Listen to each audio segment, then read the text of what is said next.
Welcome to Telugu ముచ్చట్లు. మనకి తెలిసి తెలియకుండానే అన్నాన్ని వృధా చేస్తూ ఉంటాం. అలాంటి అన్నం విలువ తెలిపే చక్కని కథ. ఒక గ్రామంలో రమేష్ అనే కుర్రవాడు ఉండేవాడు. అతనికి జీవితంలో అన్నం విలువ అర్థం కాలేదు. అతని కుటుంబం చాలా ధనవంతమైన కుటుంబం. ప్రతిరోజు రకరకాల వంటకాలతో వడ్డించి పెట్టేవారు రమేష్ తల్లిదండ్రులు.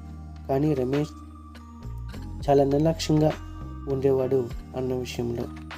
అతను తినకపోయినా తిండి మాత్రం వృధా చేసి పడేసేవాడు.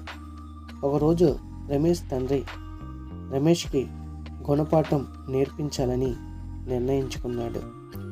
రమేష్, నువ్వు నా పని కోసం ఒకరోజు ఊరికి వెళ్ళాలి అని అన్నాడు. అందుకు రమేష్ సరేనని ఒప్పుకున్నాడు.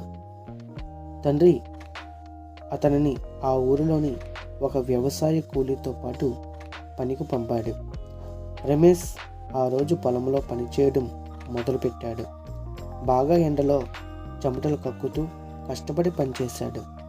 మధ్యాహ్నం అయ్యేసరికి రమేష్ ఆకలితో బాధపడిపోయాడు. అతనికి అక్కడ కూలి ఒక గిన్నెలో అన్నం ఇచ్చాడు.